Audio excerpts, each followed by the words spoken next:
যোগ আসলে সংযোগ স্থাপন। এটা একটা প্র্যাকটিস, মানে এটা একটা সাধনা, এটা একটা লাইফস্টাইল। ওই প্রেগন্যান্সি পিরিয়ডে কিভাবে প্র্যাকটিসটা হতে পারে বা আসলেই জরুরি কিনা?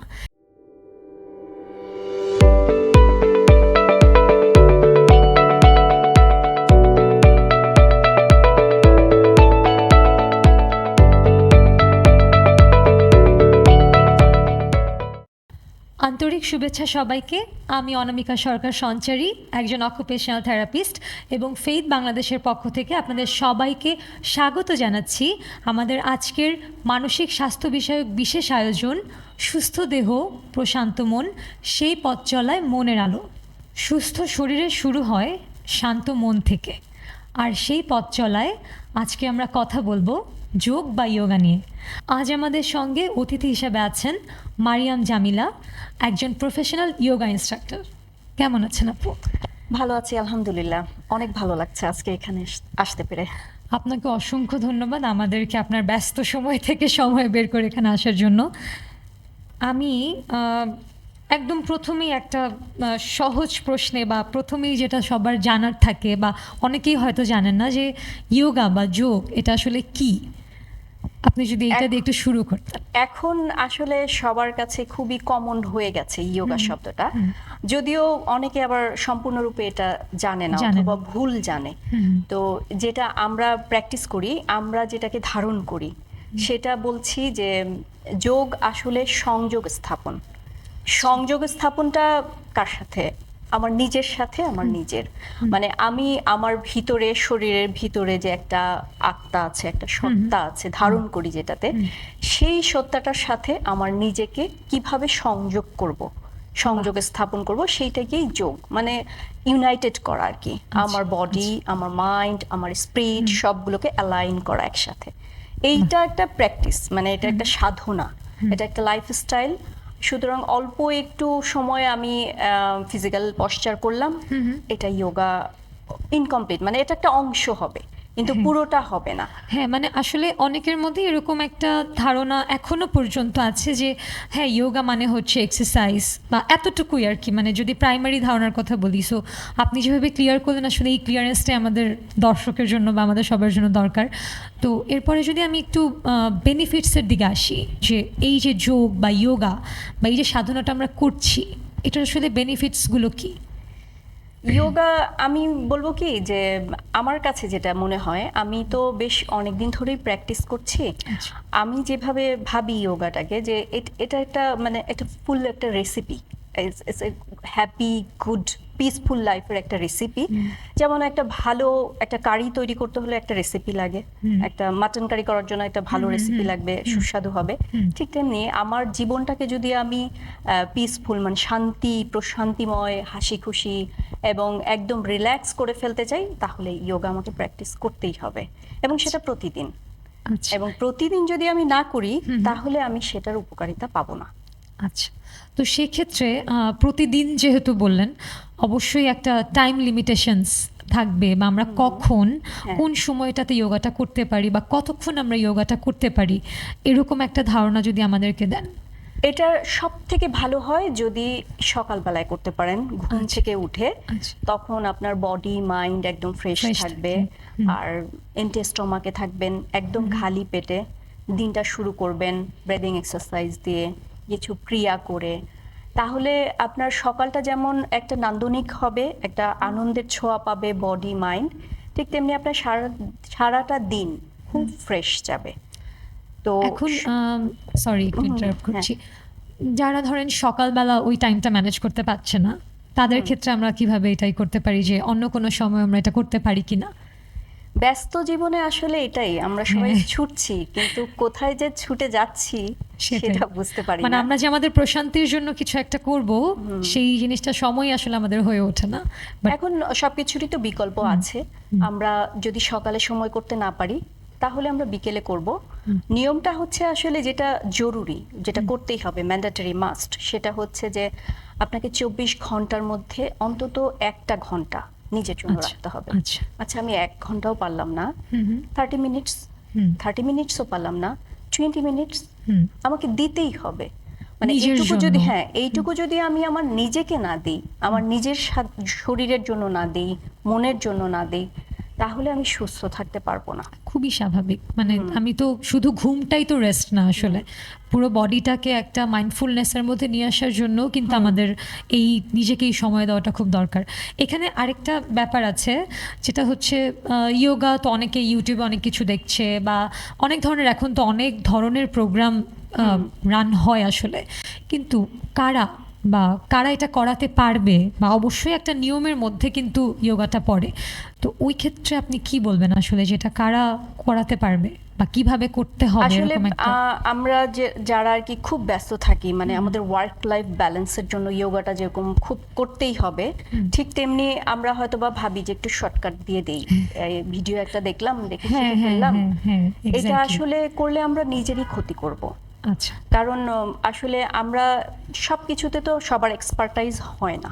খুবই স্বাভাবিক। হ্যাঁ, তো একজন এক্সপার্ট যে আর কি প্রফেশনালি প্রশিক্ষক যে থাকবেন, তার আন্ডারে করলে হয় কি যে কিছুটা নিয়ম কানুন বলেন, একটা গাইডেন্স, কিছু অবশ্যই। স্ট্র্যাটেজি থাকে যেগুলোর জন্য আমরা রেগুলার প্র্যাকটিস করে উপকার পেয়ে তারপরে দেখা যাচ্ছে কাউকে রিকমেন্ড করি।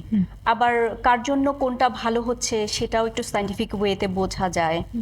আবার কিছু কিছু সময় দেখা যাচ্ছে যে আমার মন কি চাচ্ছে সে ভাষাটা বুঝতে একটু কষ্ট হয়। মানসিক স্বাস্থ্যটা যোগা প্র্যাকটিসের সাথে ওতপ্রোতভাবে জড়িত। আচ্ছা, মানে আমি আমার শরীরটাকে মনের সাথে যদি অ্যালাইন করতে না না পারি, পারি। তাহলে আমার যোগাটা আসলে হয় না। মানে হয়, কিন্তু আমি প্রশান্তি পাবো না। যেটা আমরা সচরাচর মনে করি এখন যে যোগাটা আসলে শুধুই ফিজিক্যাল, মানে একটু এক্সারসাইজ করলাম, ফিজিক্যাল আমি যোগা প্র্যাকটিস হচ্ছে, কিন্তু আসলে বিষয়টা তেমন না। বিষয়টা হবে যখন আপনি ওই ফিজিক্যাল প্র্যাকটিসটার সাথে মনের একটা অ্যালাইনমেন্ট তৈরি করতে পারবেন, মানে মানসিক ব্যাপারটা মানসিক এখানে অবস্থানটা। মানে এটাকে একদম অ্যাটাচ করে ফেলতে পারলে তখনই আপনি একটা পরিতৃপ্ত অনুভব করবেন। আচ্ছা, এক্ষেত্রে আমাদের প্রোগ্রামের নামটাও কিন্তু যে সুস্থ দেহ প্রশান্ত মন। তো এই যে একটা ইন্টার কানেকশন, এই জিনিসটার মানে অনেকেই হয়তো এই ধারণাটা আসলে ক্লিয়ার না, যে যোগা করলে আমাদের মানসিক অবস্থার উপর সেটা কিভাবে প্রভাব ফেলছে। তা আপনি যদি এই জায়গাটা একটু আমাদেরকে ক্লিয়ার করে বলেন। মানসিকটাই, আমি যদি মনে করি যে আমি যোগা প্র্যাকটিস করছি বেশ কয়েক বছর ধরে, আমি বলবো যে আমি যদি কিছু শিখে থাকি তাহলে এই মানসিক ব্যাপারটাই মনে হয় আমি বেশি গুরুত্ব সহকারে শিখেছি, এবং এটাতেই আমি কাজ করতে চাই, মানুষকে জানাতে চাই। কারণ মানসিক ব্যাপারটা যখন আপনি আপনার শরীরের সাথে অ্যালাইন করতে পারবেন না, তখন আসলে যোগাটা হবে না। আচ্ছা, হ্যাঁ, তো আমরা শরীরের অনেক টেক কেয়ার করি, সেলফ কেয়ার করি, সব সময় ভালো খাচ্ছি, ভালোই করতেছি, কিন্তু মনের যত্ন নেওয়াটা আসলে এখন খুব বিরল। কয়জন মনের যত্ন নেয়? আসলে মনের যত্নটাও আমাদের ঠিক মানে ঠিক ততটাই গুরুত্ব সহকারে, বরং আমি বলবো যে মনটাই আসলে আসল। মনটা যদি সুস্থ থাকে, শরীর যে কোনো সময় রিকভার করবে। কিন্তু যখন আপনার মন ঠিকভাবে কাজ করবে না, তখন আপনি সুস্থ থাকলেও কাজে কোনো মোটিভেশন পাবেন না। খুবই স্বাভাবিক। আর আমরা যেভাবে আসলে একটা রোবোটিক লাইফে চলে গেছি এখন, আর টেকনিক্যাল যুগে তো আরও বেশি এটা, তো এই প্রত্যেকটা কাজের মাঝখানে জাস্ট ওই একটা ঘন্টা সময় নিয়েও যদি আমরা আমাদের বডি আর মাইন্ডটাকে একসাথে করে যোগাটা প্র্যাকটিস করতে পারি, এটা মনে হয় খুবই, আমরা প্রত্যেকটা এইজের মানুষই মনে হয় বেনিফিটেড হবে। আচ্ছা আপু, আমি আপনার কাছে এখন একটা অনেক বেশি গুরুত্বপূর্ণ ব্যাপার নিয়ে জানতে চাচ্ছি। সেটা হচ্ছে, অ্যাজ অ্যান অকুপেশনাল থেরাপিস্ট, আমি স্পেশাল নিড চাইল্ডদেরকে থেরাপি দিয়ে থাকি এখন। তো সেক্ষেত্রে আমি অনেক সময় যেটা দেখছি যে বাচ্চাদের gross motor activity, body balance, strength, পাশাপাশি ফাইন মোটর অ্যাক্টিভিটি, এবং তার সাথে অ্যাটেনশন স্পান বা সিটিং টলারেন্স, হাইপার অ্যাক্টিভিটি, যেই টার্মটা অনেক বেশি ইউজ হচ্ছে এখন বা ইউজ হয়, এই সব ক্ষেত্রে অনেক চ্যালেঞ্জ ফেস করতে হয় বা অনেক ডিফিকাল্টি ফেস করতে হয়। অ্যাজ আ থেরাপিস্ট যেমন আমাকে ফেস করতে হচ্ছে, প্যারেন্টসরাও কিন্তু খুব বেশি এই জিনিসটা নিয়ে কমপ্লেন করছে যে বসছে না বা মনোযোগ দিচ্ছে না বা অনেক বেশি হাইপার হয়ে যাচ্ছে। খুবই কমন এই কমপ্লেনগুলো আমাদের কাছে আসে। তো অ্যাজ আ থেরাপিস্ট এটা আমাদের কাছে বা আমার কাছে অনেক বড় একটা চ্যালেঞ্জ। এখন আমি যদি আপনাকে এই ক্ষেত্রে একটা প্রশ্ন করি যে স্পেশাল নিড চিলড্রেনদের ক্ষেত্রে যোগা বা যোগব্যায়ামটা আসলে তাদের এই যে সেক্টরগুলো আমি আপনাকে বললাম এখানে কিভাবে সহায়তা করতে পারে বা ডেভেলপমেন্টে কিভাবে সহায়তা করতে পারে বা আদৌ এটা সহায়তা করে কি না, এই জিনিসটা আমার এবং প্যারেন্টসদের সবারই একটু ক্লিয়ার হওয়া দরকার। এটা তো মাস্ট করবে, মানে এই যে প্রশ্নটা করলেন আপনি, এটা হচ্ছে একটা সময় উপযোগী মানে সমস্যা, হ্যাঁ, এবং এটা আমরা প্রতিনিয়ত ফেস করছি এবং এটা সমাধানের সর্বোচ্চ মানে সর্বোত্তম বললেই ভালো হবে, সর্বোত্তম যদি উপায় বলি তাহলে যোগা হচ্ছে একটা, অনেকগুলোর মধ্যে যোগা একটা। যে যোগাটা যদি রেগুলার বেসিসে প্র্যাকটিস করানো যায় বাচ্চাদের, ছোট ছোট বাচ্চাদের, তাহলে এটার ফিজিক্যাল বেনিফিট তো আমরা ভিজিবল দেখতেই পাবো। কিছু কিছু বেনিফিট আছে, যেমন কগনিটিভ যে বিহেভিয়ারাল ইস্যুগুলো থাকে, অ্যাটিটিউড যেগুলো থাকে, তারপরে কনফিডেন্স লেভেলগুলো তাদের, হ্যাঁ, নিজেদেরকে ভেতর থেকে আত্মবিশ্বাসী করে তোলা, এই বিষয়গুলো আসলে ব্রিদিং এক্সারসাইজ করলে যতটা ডেভেলপ হবে, মানে কোনো সাইড ইফেক্ট ছাড়া, এইটা আসলে অকল্পনীয়। মানে এই অনুভূতিগুলো আসলে প্রকাশ করা যাবে না, আপনি নিজেও দেখতে পারবেন যখন আপনি করবেন, মানে যে থেরাপিগুলো যেগুলো আপনারা প্র্যাকটিস করে দিচ্ছেন সেগুলোর সাথে যখন যোগা অ্যাক্টিভিটিসগুলো অ্যালাইন করবেন, ব্রিদিং এক্সারসাইজটা অ্যালাইন করবেন, দেখবেন যে ওই বাচ্চাটার ভিতরে একটু চেঞ্জেস আসবে। বিশেষ করে ভ্রমরী প্রাণায়াম, যেটাকে বলি যে আমরা ব্রিদিং এক্সারসাইজ, ব্রিদিং এক্সারসাইজ, একটা সাউন্ড করি আমরা, এটা মাইন্ডফুল যোগার মধ্যেও কাউন্ট করে, সেটা হচ্ছে ভ্রমরের মতো একটা সাউন্ড হবে, সাউন্ডটা ঠিক এরকম। তো এটা হয় কি, বাচ্চাদের যখন আমরা করাতে যাব তখন এটা খুব রিদমিক ওয়েতে হয়, এবং ওইটাতে তারা খুব ফান, মানে এটা তো মজা, যে আমি চোখ বন্ধ করলাম কি মাথায় হাত দিলাম, জাস্ট সাউন্ড করলাম, কে কতক্ষণ করতে পারি, হ্যাঁ, কে কতক্ষণ দম আটকে থাকতে পারি, এই যে একটা এটাতে কিন্তু সরাসরি ডাইরেক্টলি আমার ব্রেনে ব্লাড সার্কুলেশনটা যাবে। হ্যাঁ, এই যে ব্লাড সার্কুলেশনটা যাচ্ছে আমার, এই প্রসেসটা এত সহজভাবে তো আর কোনো কিছুতে ব্লাড সার্কুলেশন আমি করতে পারবো না, কোনো ক্ষতি নাই, কিচ্ছু নাই, শুধু একটা নিঃশ্বাস নিলাম, ধরে রাখলাম, একটা সাউন্ড করলাম, তাও খুব ফানি সাউন্ড, মজা, যে লেটস বি নাও বি, আমরা এখন সবাই এক মৌমাছির মতো একটা সাউন্ড করে ফেললাম, মানে খেলার ছলে ছলে যোগাটা, এটা একটু কঠিন হবে, কিন্তু যদি আপনারা করাতে পারেন, শেখাতে পারেন, এটার মতো উপকার আর কোনো কিছুতে পাবেন না, এটা করার পরে আপনারা বুঝতে পারবেন। হ্যাঁ, আমরা যেমন সাজেস্ট করি প্যারেন্টসদেরকে যে যোগাটা করানোর জন্য বা এক্সারসাইজে হচ্ছে বাচ্চাকে ইনভলভ করার জন্য, কিন্তু ওই সঠিক প্রক্রিয়াটা অনেকেই জানেন না, ওই বারবারই এটা আসছে, হ্যাঁ, যে সঠিক নিয়মটা কিন্তু জানেন না। তো এর জন্যই আসলে এক্সপার্টিসের মতামত বলেন বা ওই প্র্যাকটিসটা খুব দরকার হয়, যে একজন এক্সপার্টিস যখন দেখাই দিচ্ছে বা ওই রকম একটা সেশন যখন কন্ডাক্ট করা হচ্ছে, তখন হচ্ছে এটা বেশি ফ্রুটফুল হয়। অ্যান্ড আমার কাছে মনে হয় যে থেরাপির পাশাপাশি যদি রেগুলারলি এই যোগা সেশনগুলো যদি অ্যাটেন্ড করা হয় একটা বাচ্চার ক্ষেত্রে, একটা ম্যাসিভ চেঞ্জ মনে হয় দেখা যাবে তাদের শারীরিক মানসিক দুইটা বিকাশেই, আমার কাছে যেটা মনে হয়। শারীরিকটা তো আপনি ভিজিবল দেখতেই পাবেন, কারণ আমার যে মানে ফিজিক্যাল যে পশ্চার গুলো, টুইস্টিং গুলো, ব্যালেন্সিং গুলো যেগুলো আমি করব, প্রত্যেকদিন থাকে না, যে আমরা তো স্পেশাল বলছি কাদের, যে কিছু ফিজিক্যাল অবস্ট্যাকল থাকে, আমি তো সহজভাবে করতে পারি না। ফর এক্সাম্পল, আমি যদি সাউন্ড এর কথাই বলি, যে আমি শুদ্ধভাবে ভালোভাবে প্রোনাউন্স করতে পারছি না কোনো কথা, সেক্ষেত্রে সহজভাবে কি আমরা সহজটা করাই, ঠিক বাচ্চাদের এরকম করাচ্ছি, হ্যাঁ, আমার জড়তাটা মুখেরটা সাথে সাথে কেটে গেল। তারপরে আরো কিছু আছে না, এই যে সাউন্ড গুলো একদম ইফেক্টিভলি, এবং একজন করলে দেখবেন কি 5 জন 7 জন সবাই পাল্লা দিয়ে করতেছে না, এটা মজার ছলে। এটা আমার কি, যাদের হচ্ছে গিয়ে বাচন ভঙ্গিতে একটু সমস্যা থাকে, উচ্চারণ করতে পারে না, এটার সাথে সাথে রিকভার করে ফেলবে। এটা গেল তো ওইটা। আর যখন ধরলেন হাতে পায়ে সমস্যা, গ্রোথের একটা ব্যাপার আছে, এখন কিন্তু দেখবেন যে আমরা সবাই ছোট ছোট হয়ে যাচ্ছি না, মানুষজন আগের তুলনায় আগে অনেক লম্বা লম্বা মানুষ হতো, এখন দেখা যাচ্ছে গ্রোথ হরমোন ব্যবহার করার ব্যাপারে আমরা ভাবছি, কিন্তু আমরা যদি যোগাটা রেগুলার করি, কয়েকটা পশ্চার আছে, সেটা যদি প্রতিনিয়ত প্র্যাকটিস করি, এবং সেটা ছোট থেকে যদি আমরা ছোট থেকে বেশি প্রয়োজন, বেশি প্রয়োজন, কারণ একটা শিশু যখন ধীরে ধীরে পূর্ণাঙ্গ একটা মানুষে পরিণত হচ্ছে, নারী পুরুষ দুইজনেই, তখন কিন্তু এটা তাকে খুবই সহায়তা করছে, যে একটা পূর্ণাঙ্গ পরিপূর্ণ বিকাশে তাকে সাহায্য করছে। এবং এইটাই কিন্তু ইয়োগার মেইন, মানে আমি বলবো প্রধান, যে একটা পরিপূর্ণ মানুষ তৈরি করা। আসলে দিন শেষে কি, আমরা যখন সব মানুষগুলো ঠিক হয়ে যাচ্ছি, আমাদের বাংলাদেশটা ঠিক হয়ে যাচ্ছে, তাই না? না, অবশ্যই অবশ্যই তো। অবশ্যই না, আমরাও চাবো যে যতটা ডেভেলপমেন্টের দিকে নিয়ে যাওয়া যায় আসলে এখন সেটা যতভাবে হেল্প করা যায়। একটা যেমন আমরা যখন প্যারেন্টস হ্যান্ডেল করি, শুধু বাচ্চার ক্ষেত্রে তো বললাম যে হ্যাঁ বাচ্চাটার বিকাশে হেল্প করছে, একটা মানে মা বাবা যখন দেখবে যে বাচ্চাটা এভাবে ডেভেলপমেন্টের দিকে যাচ্ছে, এটা কিন্তু তাদের মেন্টাল হেলথের জন্য অনেক ভালো। আর সোসাইটিকে সে ডিরেক্টলি কন্ট্রিবিউট করতে পারছে, তাই না? সুস্থ একটা বাচ্চা সোসাইটিকে সে সুস্থ চিন্তা করবে, সুস্থভাবে সে বেড়ে উঠলো, মানে একটা সুন্দর বাংলাদেশ। এটা তো মানে অন্যরকম একটা ভালো লাগা।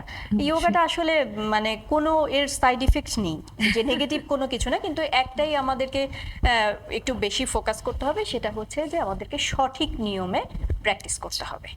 এইখানে একটা ব্যাপার আমার একটু প্রথমে বলতে চাচ্ছি যে ফিমেল বডির ক্ষেত্রে, হ্যাঁ, যে ফিমেল বডির অনেক ধরনের চেঞ্জেস আসে বা আমরা অনেক কিছু ফেস করে থাকি। সো আমি এই পয়েন্টটাতে একটু প্রথমে কথা বলতে চাচ্ছিলাম যে ফিমেল বডির ক্ষেত্রে যোগাটা আসলে আমরা কোন সময়টা করতে পারবো বা কতটুকু ফ্রুটফুল হবে এটা করলে, এটা যদি আমাদেরকে একটা ছোট্ট ধারণা দেন আপনি। চমৎকার একটা প্রশ্ন করেছেন, এবং এটা খুবই রিয়েলিস্টিক। মানে এখন আমাদের আসলে এই ভাবনাটা ভাবার এখনই সময়। কেননা মানে একটা বাচ্চা যখন জন্মগ্রহণ করে, জন্মের পরপরই কিন্তু সে একজন মহিলা হয়ে যায় না, তার একটা সময় লাগে। মানে সে প্রথমে শিশু, তারপরে কিশোর, তারপরে সে যুবক, তারপরে সে বৃদ্ধ। তো এই যে একটা লাইফ সাইকেল, এই প্রত্যেকটা স্টেজেই আমার ভিন্ন ভিন্ন ইয়োগা প্র্যাকটিস করতে হয়। এবং শুধু ইয়োগা না, ইয়োগার সাথে আপনার কিছু হিলিং টাইপের, যেমন ব্রিদিং এক্সারসাইজ, তারপর মেডিটেশন, এগুলো আপনাকে প্র্যাকটিস করতেই হবে। সব থেকে গুরুত্বপূর্ণ যে পার্টটি, মানে একটি মেয়ে যখন মানে কিশোরী বয়সে, যেটাকে আমরা বলি অ্যাডোলেসেন্ট পিরিয়ড, এই পিরিয়ডটা যখন পার হচ্ছে, তখন কিন্তু তার মিনিস্ট্রিয়াল একটা সাইকেল যাচ্ছে। এই যে সাইকেলটা, এটা ঠিক মতো হচ্ছে কি হচ্ছে না, এটার উপরেই কিন্তু ডিপেন্ড করবে যে আসলে সে মানে একজন নারী হিসেবে পরিপূর্ণতা পাচ্ছে কতটুকু, কিভাবে। এখানে অনেক চ্যালেঞ্জ থাকে, অনেক অবস্ট্যাকল থাকে। তো ইয়োগা যেটা করবে, আপনাকে হেল্প করবে, আপনাকে মানে পুরো একটা ইসের সাথে, নতুন একটা জিনিসের সাথে অ্যাডাপ্ট করতে সাহায্য করবে। আর আপনি কখনো এটার জন্য কোনো মানে একটা থাকে না ডিফিকাল্টিস টাইম, যে একটু আমার মানসিক যে অবস্থার কিছুটা লো ফিল করা, মেন্টাল ব্রেকডাউন, যেগুলো আমরা সব সময় পাই। কারণ তার কারণটা হচ্ছে যে আমাদের সোশ্যাল যে সারাউন্ডিংস ব্যারিয়ারটা, এটা কিন্তু আসলে আমাদেরকে মানে এটা আবার প্রতিকূল, মানে এটা আমাদের সবসময় অনুকূলে থাকে না। তো যখন অনুকূলে থাকছে না, তখন আমাদেরকে নিজেদের কাছ থেকে কিছু অ্যাডাপ্টেটিভ অ্যাপ্রোচ ক্রিয়েট করতে হয়। তো ইয়োগা হচ্ছে সেই রকমই একটা কৌশল, যেটার মাধ্যমে আপনি আপনার শরীর, মন এবং আত্মার যে একটা কানেকশন, এটা আপনি বানাবেন, এটা আপনি তৈরি করবেন। এবং এটা নিজের জন্য নিজের, মানে সেলফ কেয়ার এখন আর কোনো লাক্সারি না, এটা এখন একটা প্রায়োরিটি, আপনাকে করতেই হবে, মাস্ট, এভরিডে, মানে প্রত্যেক দিন। Breathing exercise must and mandatory. ফিমেলদের জন্য আরও বেশি, আমরা যখন 40 পার করি, তাদের জন্য হরমোনাল ইমব্যালেন্সটা হয়, মেনোপজ হয়। তো এই যে লাইফের একটার পর একটা সাইকেল আমি আসছি, ফেস করছি, আমি এটা খুব কনফিডেন্টলি ফেস করতে পারবো যদি আমি প্রতিদিন যোগা প্র্যাকটিস করি। সেই জন্য আমাদের দর্শকদের উদ্দেশ্যে আমি বলবো যে নিজেকে যদি 1%ও ভালোবাসেন, তাহলে আজকেই যোগা শুরু করেন, এখন থেকেই যোগা শুরু করেন। নিঃশ্বাসটা সুন্দরভাবে নেন, সচেতনভাবে নেন, এটাই আপনার প্রথম ধাপ যোগা প্র্যাকটিস করার।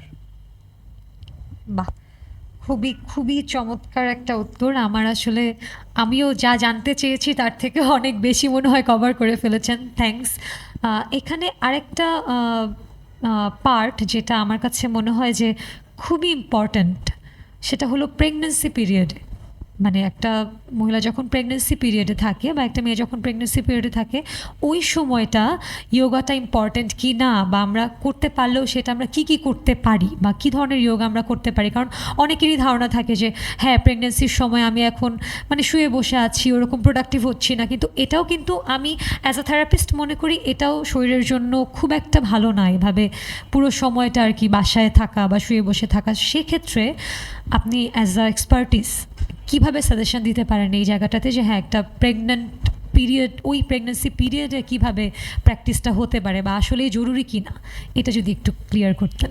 এটা তো মানে এখন আমি বলবো যে প্রেগনেন্ট মহিলাদের জন্য যোগা গভর্নমেন্ট থেকে, সরকারের পক্ষ থেকেই একটা মানে কিছু করে দেওয়া উচিত ফিক্সড। উন্নত দেশগুলোতে কিন্তু এমন আছে, আমাদের ডেভেলপ কান্ট্রিগুলোতে তারা কিন্তু মাইন্ডফুলনেস যোগাটা প্র্যাকটিস করছে। তো আমাদের স্বাস্থ্য খাতেও যদি এটা অ্যালাইন করে দেওয়া হয়, কিছু একটা কম্বাইন করে দেওয়া হয় এবং এটা যদি ফ্রি করে দেওয়া হয় তাহলে তো খুবই ভালো। যদিও ফ্রি জিনিসের কোনো মূল্য থাকে না, তারপরেও যদি এটা সরকারের একটা মানে দৃষ্টি এই হয় তাহলে এটা খুবই ভালো হয় মেয়েদের জন্য। কারণ মেয়েরা তো আসলে আমরা যারা রিপ্রোডাক্টিভ সিস্টেম এটাকে টেক কেয়ার করছি, এটা আমরা আমাদের শরীরে আছে। তো এটার যদি আমরা যত্ন প্রপারলি না নিতে পারি, ভবিষ্যতের নাগরিকগুলো তো আমাদের সঠিকভাবে সুস্থভাবে বেড়ে উঠতে পারবে না। তো একটা মায়ের সুস্থতার জন্য যোগা সব থেকে বেশি প্রয়োজন। এবং ব্রেদিং এক্সারসাইজ, আমি যেটা বলবো যে ব্রেদিং এক্সারসাইজ একদম শুরু থেকে করা উচিত, একজন প্রশিক্ষকের আন্ডারে করা উচিত যে তাকে সব সময় 24 আওয়ার্স সুপারভাইজ করবে। পাশাপাশি মেডিটেশনটা করা উচিত ওই সময়টাতে যখন বাচ্চার ব্রেন ডেভেলপমেন্টের পার্টটা গ্রো করবে। ওই সময় কিছু কিছু মেডিটেশন আছে, যেমন বিপাসানা একটা মেডিটেশন আছে, যেই মেডিটেশনটা বাচ্চার মানে শিশুর ব্রেন ডেভেলপমেন্টে অন্য লেভেলের একটা কাজ করে। এটা যদি কোনো মা করে তাহলে সে নিজেই বুঝতে পারবে, বাচ্চা প্রথম বাচ্চার সময় সে করেনি, পরের বাচ্চার সময় সে করলো। দুই বাচ্চার ভিতরের যে আচরণগত যে একটা চেঞ্জেস, তার যে ইন্টেলেকচুয়াল পাওয়ারটা, এইটার ভিতরেও একটা অন্য রকমের তফাৎ সে বুঝতে পারবে। তো এটা সবার সৌভাগ্য যেন হয়, আমি এটাই প্রত্যাশা করব, এই সুযোগটা যেন সবাই পায়। অবশ্যই।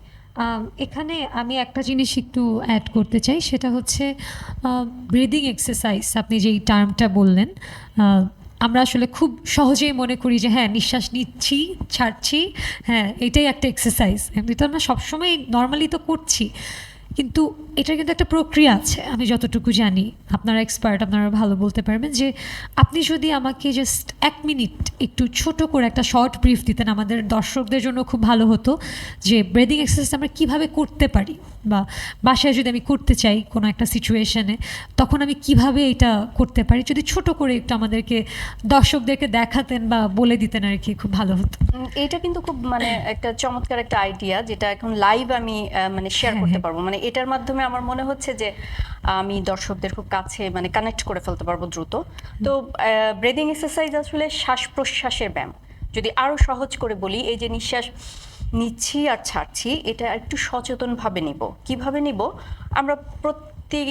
আমরা প্রতিনিয়ত কম্পিউটারে কাজ করছি। তো কম্পিউটারে কাজ করলে জাস্ট আমার আই কন্ট্যাক্ট লেভেলটা তো এমনই থাকে, তাই না? আমি এরকমই আছি, করে যাচ্ছি, ইভেন মোবাইল ফোন জাস্ট এরকম করে দেখছি। তো সেক্ষেত্রে দেখা যাচ্ছে আমার শোল্ডারটা দেখেন, আমার গলাটা কেমন বাঁকা হয়ে থাকতেছে। এবং ম্যাক্সিমাম মানুষের এখনকার জেনারেশনের দেখবেন যে শোল্ডারটা কিন্তু একটু কার্ভ হয়ে থাকে না, একদম স্ট্রেট হয় না।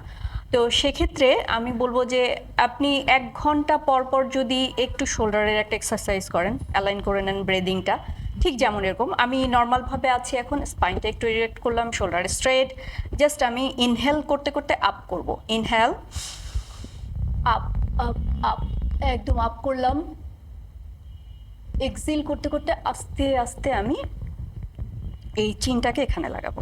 এটা হচ্ছে কম্পিউটারে যারা আমরা আসক্ত হয়ে যাই, প্রতিনিয়ত আমাদের কোনো কাজ থাকে না, ঘন্টার পর ঘন্টা আমরা কাজ করে যাচ্ছি, মোবাইল ফোনে এরকমভাবে স্ক্রল করে যাচ্ছি, তাদের জন্য এটা খুবই ইফেক্টিভ। এবং এটা শুধু আপ ডাউন না, এটা ব্রিদিং এর সাথে করতে হবে। আমি ইনহেল করব, আপ করছি চোখ বন্ধ করে, ফিল করতে করতে এই জায়গার টানটা ফিল করব, নিঃশ্বাস ধরে আছি, আবার এক্সিল করব আস্তে আস্তে চোখ বন্ধ করে। ঠিক এভাবে টাচ করলাম। ইনহেল আর এক্সহেল এটা আপনি সচেতনভাবে নেবেন এবং প্রলম্বিতভাবে নেবেন। যতটা সময় নিঃশ্বাসটা নেবেন তার থেকে দ্বিগুণ সময় ধরে আপনি নিঃশ্বাসটা ছাড়বেন। 3 গুণ পারলে আরও ভালো। মানে যদি আপনি 1 মিনিট ধরে নিঃশ্বাস নেন, আপনি 3 মিনিট ধরে নিঃশ্বাস ছাড়বেন। তাহলে আপনার শরীর থেকে কার্বন ডাই অক্সাইড বেশি নিঃসরণ হচ্ছে আর আপনার বডি ধীরে ধীরে অক্সিজেন চেম্বারে পরিণত হচ্ছে। এন্ড অফ দ্য ডেতে তো অক্সিজেনের বিকল্প কিছুই নেই।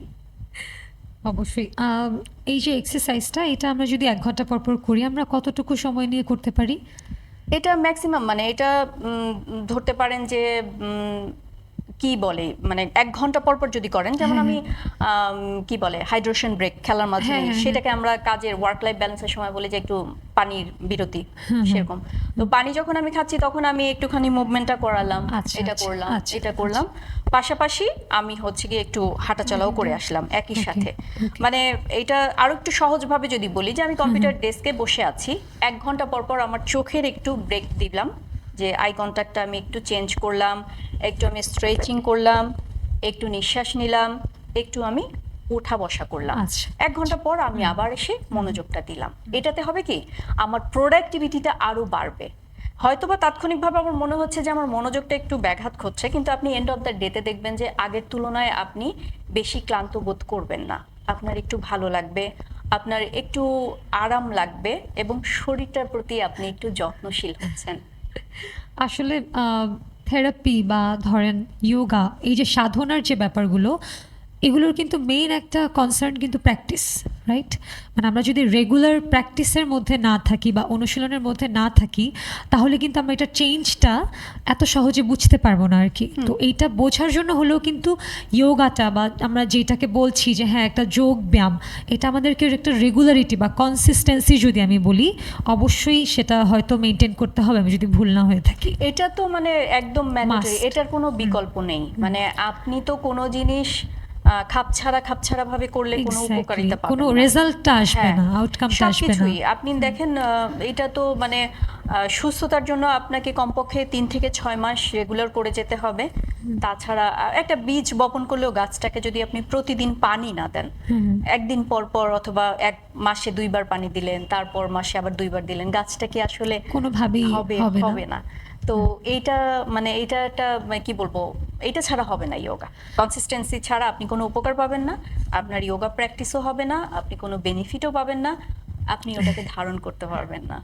অবশ্যই। আমি আরেকটা ছোট্ট জিনিস যেটা পয়েন্ট করেছিলাম আমাদের ফিমেল বডির কনভারসেশনের ওখান থেকে, সেটা হচ্ছে যোগা আর মেডিটেশন বা যোগ আর মেডিটেশন। এখানে আমারও একটা মিসকনসেপশন বলতে পারেন, বা আমারও মনে হয় কিছুটা ভুল ধারণা আছে। দর্শকের মধ্যে অনেক এরকম একটা ধারণা আছে যে মেডিটেশন অ্যান্ড যোগা সেম জিনিস, হ্যাঁ এটা আলাদা কিছু না। তো আপনি যদি এইটা আমাদেরকে একটু ব্যাখ্যা করে বলতেন যে যোগা আর মেডিটেশনটা আসলে কি পার্থক্য আছে বা এটার মধ্যে কি সংযোগ আছে, এটা যদি আমাদেরকে একটু ক্লিয়ার করে বলতেন, আমিও ক্লিয়ার হয়ে যেতাম আর কি। এখানে যোগাটা আসলে আমরা যেটা বলি, যোগাটা তো পুরোটাই একটা সমন্বয়, সংযোগ স্থাপন, যেটা আগেও বলেছি। তো এই সংযোগ স্থাপনের ক্ষেত্রে হয় কি মেডিটেশনটা আপনাকে অন্যরকম ভাবে মানে একটা সহযোগী হিসেবে কাজ করবে। আমরা কি বলতে পারি যে হিলিং হিল করার জন্য মেডিটেশনটা কাজ করে? একদম মানে অন্যরকম মারাত্মক, আসলে একটা নেগেটিভ অর্থ এভাবে বলা ঠিক হচ্ছে না। মানে আমি বোঝানোর জন্য বলছি যে এটা আসলে মেডিটেশন ছাড়া আপনি কোনো কিছুর গভীরে ঢুকতে পারবেন না। সহজভাবে যদি বলি, আপনি নামাজটাকে তো আমরা মেডিটেশন ধরছি, তো নামাজে অনেকের কনসেন্ট্রেশন আসে না, সেক্ষেত্রে আপনি কি করবেন? মেডিটেশন করবেন। মেডিটেশন করলে আপনি নামাজে আরো বেশি ডেপথ লেভেলে যেতে পারবেন, সাধনার যে জায়গাগুলো সেখানে আরো বেশি যেতে পারবেন। তো আমার মনে হয় যে প্রত্যেকটা ধর্মেই আছে মেডিটেশনের কথা, এবং মেডিটেশনের মাধ্যমেই কিন্তু হিলিংটা হয়। হিলিং ভিতরে অনেক ধরনের ব্লকেজ থাকে, ইনার পিস আমি যদি বলি, ইনার পিস, হ্যাঁ ইমোশনাল কিছু ব্লকেজ আমাদের ভিতরে কিন্তু প্রতিনিয়ত হচ্ছে, কারণ আমাদের হিউম্যান বডিতে নেগেটিভ থট পজিটিভ থট প্রতিনিয়ত আসছে। তো আমরা যেটা করি কি, দেখা যাচ্ছে যে এগুলো নিয়ে কাজ করি না, কিছু কিছু নিয়ে কাজ করি, কিছু কিছু করি না। তো ওইগুলো কিন্তু আমার বডির ভিতরে থেকে যায় এবং বডি আর মাইন্ডের ভিতরে তখন কানেক্ট হতে একটু ডিস্টার্বিং করে, কারণ একটা টক্সিক একটা ই যদি এনার্জি যদি থেকে যায় ভেতরে, খুব স্বাভাবিকভাবে কিন্তু আমি আমার মানে শরীরের সাথে মনটাকে কানেক্ট করতে পারবো না। আর যখন আমি কানেক্ট করতে পারবো না, তখন কিন্তু খুব স্বাভাবিকভাবে আমি আমার যে কাজটা করছি সেটা পারফেক্টলি নিয়ে আসতে পারবো না। সো এটার জন্য যোগা অ্যান্ড মেডিটেশন দুইটাই অতপ্রতভাবে জড়িত, আমি যদি ভুল না করে থাকি আর কি। হ্যাঁ, একটার সাথে আর একটা, মানে আপনাকে একটাতে ভালো রেজাল্ট পেতে হলে আপনাকে আর একটা প্র্যাকটিস করতে হবে। এই জন্য মানে যারা আর কি প্র্যাকটিস করে তারা দেখবেন যে কিছুটা ব্যালেন্সিং পশ্চার করে, কিছুটা ফ্লেক্সিবিলিটির জন্য বডিতে, তারপরে কিছু ব্রেদিং এক্সারসাইজগুলো করে, ওই দুইটার সাথে ম্যাচ করে কিছুটা সময় আমরা মেডিটেশন করে, মানে ইটস আ ব্লেন্ডিং, তিনটা পার্ট। হ্যাঁ, আর এইগুলোর মাধ্যমে আপনার বডির ভিতরে হিলিংটা ভালো হয়। সিম্পল হিলিং গুলো যদি আমরা করি, মানে এটা তো আপনার প্রতিদিন বের করে দিতে হবে, তাহলে জমতে থাকবে, ক্লিন করতে হবে। ক্লিনটা যদি আপনি প্রপার ওয়েতে না করেন, আমরা যদি ক্লিনটা প্রপার ওয়েতে না করি, তাহলে কিন্তু আমি এন্ড অফ দ্য ডেতে ওই ফ্রেশ ফিলিংসটা পাচ্ছি না। তো এটার একমাত্র মাধ্যমটা কি, আমি আমার শ্বাস প্রশ্বাসের মাধ্যমে নিজের বডির যে টক্সিকটা সেটা বের করে দিচ্ছি, আর ইউরিনাইজেশনের মাধ্যমে কিছুটা হয় পানি পান করে, পানি পান করছি, পেশাবের মাধ্যমে, প্রস্রাবের মাধ্যমে এটা বের হয়ে যাচ্ছে বডি থেকে, আর সব থেকে বেশি বের হয় আমার শ্বাস প্রশ্বাসের মাধ্যমে। তো এই জন্য ব্রিদিং এক্সারসাইজ মাস্ট এবং ম্যান্ডেটরি, এটা করতেই হবে। Thank you so much. আসলে এই যে শ্বাস প্রশ্বাসটা এভাবে নেওয়াটা বা মেডিটেশন করাটা যে এতটা ইম্পর্ট্যান্ট, এক্সপার্ট কারোর সাথে কথা না বললে হয়তো আমারও অনেক ধারণা, মানে ভুল ধারণায় থেকে যেত যে আমিও অনেক কিছু ভেবে যাই না। দর্শকরা আমার মনে হয় যে খুব সুন্দরভাবে বুঝতে পারছে এই জিনিসগুলো। তো আচ্ছা আপু, আমরা মোটামুটি ফিমেল বডি, আমরা এই জায়গাটা বেশ ভালোই ক্লিয়ার হলাম। তো আমার একটা কোশ্চেনের জায়গা আছে যে মেলদের ক্ষেত্রে, কারণ তাদের লাইফটা মনে হয় ফিমেলদের থেকেও রোবোটিক, অ্যান্ড ওনারা এভাবেই চিন্তা করে যে হ্যাঁ আমরা তো কাজ করার জন্যই হয়েছি অ্যান্ড আমাদের কোনো রেস্ট নাই। এভাবেই হয়তো আমি আমার বাবা ভাই তাদেরকে এভাবেই কাজ করতে দেখি, আমার কলিগদেরকেও দেখি। তো ওই জায়গা থেকে আপনার কি মনে হয় যে একজন মেইলের ক্ষেত্রে, মানে ফিমেলের ক্ষেত্রে যেরকম ধাপে ধাপে অনেকগুলো চেঞ্জেস আছে, অবশ্যই একটা মেইলের ক্ষেত্রেও কিন্তু আছে, তো সেই জায়গা থেকে আপনি কি মনে করেন যে যোগাটা বা মেডিটেশনটা, ইভেন অ্যাঙ্গার ম্যানেজমেন্টের ক্ষেত্রেও যদি আমি বলি, কারণ এটা চলে আসে আসলে, সো এইসব ক্ষেত্রে যোগাটা কিভাবে হেল্প করতে পারে আমাদের physical health plus mental health plus workload বলেন বা অ্যাঙ্গার ইস্যুস বলেন, ওভারঅল যদি আমি জিজ্ঞেস করি আর কি আপনাকে? এটা হয় কি, মানে মেল ফিমেল যে রিলেশনটা, একটা যে কেমিস্ট্রি থাকে আমাদের, হ্যাঁ, এই কেমিস্ট্রিটা খুব ভালোভাবে, মানে খুব সুন্দরভাবে সম্পন্ন হবে যখন মেল ফিমেল দুইজনই আসলে যোগাটা প্র্যাকটিস করবে। তো আমরা তো ফিমেল সম্পর্কে মেয়েদের প্রয়োজনীয়তাটা বুঝেছি, কারণ মেয়েদের ক্ষেত্রে একটু বেশি এমফাসাইজ করি, একটু বেশি গুরুত্ব দিচ্ছি, কারণ তারা হচ্ছে রিপ্রোডাক্টিভ সিস্টেমটাকে বেশি করছে। হ্যাঁ, তো ছেলেদের ক্ষেত্রে কিন্তু ঠিক তেমনই। একটা ছেলে যখন জন্মগ্রহণ করছে তখন তো শুরুতেই সে ছেলে হয়ে যাচ্ছে না, ওই যে শিশু হচ্ছে, শিশু থেকে সে কিশোর হচ্ছে, কিশোর থেকে তার যে একটা বাড়ন্ত বয়স অ্যাডোলেসেন্ট পার করলো, একটা পরিপূর্ণ যুবক, একটা অ্যাডাল্ট মানুষ, সবার দায়িত্ব নিচ্ছে। ছেলেরা কিন্তু আমাদের সমাজে সবার দায়িত্ব নেয়, এটা কিন্তু অনেক বড় একটা বিষয়, এবং এটাতে অ্যাপ্রিসিয়েশন করতে হয়। আমাদের কাছে প্রায় একটা আসে, অনুযোগের মতো একটা আসে যে আমরা কোনো অ্যাপ্রিসিয়েশন পাই না, তার জন্য একটা ভালো লাগা কাজ করে না, মানে থাকে না যে প্রত্যেকটা কাজের একটা রিওয়ার্ড পেলে প্রশংসা বা মনটা ভালো হয়ে যায় যে না আমি কাজটা করেছি, আমার পার্টনার আমাকে ফিডব্যাক দিয়েছে, সেটা যেই হোক, বাবা মা হোক, ভাই বোন হোক, বন্ধু হোক, কিংবা লাইফ পার্টনার হোক, জীবন সঙ্গী সঙ্গিনী যেটাই হোক। তো এই ক্ষেত্রে হয় কি, রিলেশনশিপের যে কেমিস্ট্রিটা বললাম, মেইন যে মাচো ম্যান, সুদর্শন একজন পুরুষত্ব যেটা, সেটা যদি আপনি আরো বেশি অ্যাক্টিভ করতে চান, আরো বেশি পাওয়ারফুল করতে চান, তাহলে আপনার যোগাটা প্র্যাকটিস করতেই হবে। কারণ জিমে যাবেন, মাসলস গুলো ভালো হবে, কিন্তু একটা লেভেলে আপনার টাইটনেসটা আসবে, বডিতে ফ্লেক্সিবিলিটি আসবে না। হ্যাঁ, তো ওই ফ্লেক্সিবিলিটির জন্য আপনাকে অবশ্যই যোগা প্র্যাকটিস করতে হবে। কিছু কিছু এক্সারসাইজ আছে, যেমন কেগেল এক্সারসাইজ গুলো, যেগুলো আপনাকে আরো বেশি মানে অ্যাক্টিভ রাখবে। শুধু তো অ্যাক্টিভ না, আপনার কনফিডেন্স লেভেল একদম এখান থেকে আপে তুলে দিবে। আপনি মানে যে কোনো জায়গায় যে কোনো ভাবে নিজেকে প্রেজেন্ট Present করতে করতে পারবেন। পারবেন। তারপরে একটা বিষয় হচ্ছে যে একটা আমাদের মধ্যে থাকে না কিছু ইন্ট্রোভার্ট এক্সট্রোভার্ট বিভিন্ন ভ্যারাইটিস যে পার্সোনালিটি গুলো থাকে, সেগুলোর ক্ষেত্রেও কিন্তু ইয়োগা যদি একদম ছোটবেলা থেকে কেউ প্র্যাকটিস করে আচ্ছা। তাহলে তার বিকাশটা পরিপূর্ণভাবে হয়। মানে একটা ছোট ফুলের কলি আস্তে আস্তে আস্তে আস্তে ব্লুম হচ্ছে, যখন পুরোটা বিকশিত হয়ে যায় পরিপূর্ণভাবে, তখনই কিন্তু সেটা সার্থক। কিন্তু কিছু কিছু জায়গায় একটু বাধা থাকে, অপরিপূর্ণ হয়, তখন কিন্তু একটু কষ্ট লাগে, তখন মনে হয় যে এটাতে ব্যালেন্স আসলো না। তো ওই ব্যালেন্সটা আমরা যোগা প্র্যাকটিসের মাধ্যমে অবশ্যই পাবো, যদি আমরা নিয়মিত সঠিক নিয়মে যোগাটা প্র্যাকটিস করি। Thank you. আরেকটা যেটা আমার পয়েন্ট আসছিল এখানে যে যেহেতু অনেক ধরনের দায়িত্ব ছেলে মেয়ে উভয়ের ক্ষেত্রে যদি আমি বলি যে অনেক ধরনের দায়িত্বর মধ্যে দিয়ে তো যেতে হয় এখন ওয়ার্কিং যারা, তো সেক্ষেত্রে এই যে আমাদের মুড কন্ট্রোল বা অ্যাঙ্গার ম্যানেজমেন্ট, আমিও দেখি অ্যাজ এ থেরাপিস্ট অনেক সময় আসলে মুড খুব ফ্ল্যাকচুয়েট করে। অ্যাঙ্গার ম্যানেজমেন্টের ক্ষেত্রে ইয়োগা এবং মেডিটেশন এটা কিভাবে আমাদেরকে হেল্প করে আসলে? অ্যাঙ্গার ম্যানেজমেন্ট তো মানে এখন একদম মানে কি বলে অ্যালার্মিং একটা টপিক হয়ে গেছে। মানে হ্যাঁ, এই জন্য আমার মনে হলো যে এটা ক্লিয়ার করাটা exactly. Mood swing up down হচ্ছে, আমরা এটা বুঝতে কিন্তু পারছি ছেলে মেয়ে না। ডিফার করে না আপু, এটা কিন্তু সবারই মুড সবার, সুইংটা খুব খুব ফ্ল্যাকচুয়েট করছে মুডটা। হ্যাঁ, এটা আমি অনেকের মধ্যেই দেখেছি, এখন ওই ডিফারেন্সটা নাই। তো এটা বেশি মানে আমরা বেশি অবজার্ভ করি ফিমেল বডির ক্ষেত্রে, কারণ আচ্ছা, আচ্ছা। হরমোনাল হ্যাঁ, ইমব্যালেন্সের হ্যাঁ, জন্য হ্যাঁ, এটা হ্যাঁ। ফ্ল্যাকচুয়েট করে একটু হ্যাঁ, বেশি। হ্যাঁ, হ্যাঁ। সেক্ষেত্রে দেখা যায় যে আমরা অনেক সময় হাসাহাসি করি মেল কলিগদের সাথে যে আপনার কেন এমন হচ্ছে এরকমের, কিন্তু বিষয়টা আচ্ছা। খুবই স্বাভাবিক। সবারই যে এটা কোনো হয়। ক্ষেত্রেই হ্যাঁ। স্বাভাবিক।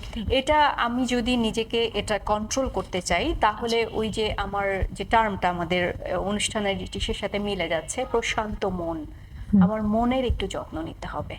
আর মনের যত্ন নিতে হলে ব্রেদিং এক্সারসাইজ অবশ্যই করতে হবে, কারণ আমার মুড সুইং এর ব্যাপারটা কিন্তু আমার ব্রেদের সাথে একদম ওতপ্রোতভাবে জড়িত, শ্বাস আচ্ছা। প্রশ্বাসের সাথে। আচ্ছা। যেমন দেখেন না যে কোনো একটা ভয়ঙ্কর একটা নিউজ আমি শুনলাম, একটা খারাপ সংবাদ শুনলাম, আমি দেখবো যে অ্যাক্টিভ হতে পারছি না। কেন পারছি না? কারণ আমার নিঃশ্বাস নিতে আমি ভুলে গেছি, আমার মনে নাই। হ্যাঁ, আমি একদম থতমত খেয়ে হঠাৎ হয়ে আছি। কিন্তু ওই সময় যদি আপনি যোগাটা প্র্যাকটিস করতে থাকেন, মানে আপনি যদি ফ্যামিলিয়ার থাকেন ব্রেদিং এক্সারসাইজের সাথে, আপনি কিন্তু অটোমেটিকলি নিঃশ্বাস নিবেন, জোরে নিঃশ্বাস নিবেন, জোরে জোরে আস্তে আস্তে সিচুয়েশনের সাথে কোপ আপ হয়ে গেলেন। আচ্ছা, আচ্ছা। হ্যাঁ, ঠিক এক নিয়মে অ্যাঙ্গার ম্যানেজমেন্টটা, আপনার প্রচন্ড রাগ আসছে কোনো কিছুতে, আপনি তখন একটু চুপ থেকে নিঃশ্বাসে কনসেন্ট্রেট করবেন, ফোকাসটা থাকবে আপনার নিঃশ্বাস, ইন আউট, দেখবেন আস্তে আস্তে আপনি কাম অ্যান্ড কোয়াইট হয়ে গেছে। এটা একটু নরমাল Thank you. টেকনিক। আচ্ছা, খুবই ভালো ইনফরমেশন, কারণ এখনকার সময় এই ম্যানেজমেন্টগুলো খুব ইম্পর্ট্যান্ট। সো আমরা অনেকেই হয়তো এটা সম্পর্কে খুব একটা ক্লিয়ারলি জানি না, আর আরও বেশি ক্লিয়ার হতে পারবো যদি আমরা সেশন অ্যাটেন্ড করি আর কি। তো প্রিয় দর্শক, আপনাদের জন্য একটা সুখবর আছে। আগামী 9ই আগস্ট ফেইথ বাংলাদেশ আয়োজন করেছে 3টি ফ্রি যোগা সেশন, সকাল 10টা, দুপুর 1টা এবং বিকেল 3টায়। আপনাদের সময় অনুযায়ী আপনারা ডেসক্রিপশনে দেওয়া লিঙ্কে রেজিস্ট্রেশন করতে পারেন। সো জলদি করে ফেলুন। ধন্যবাদ।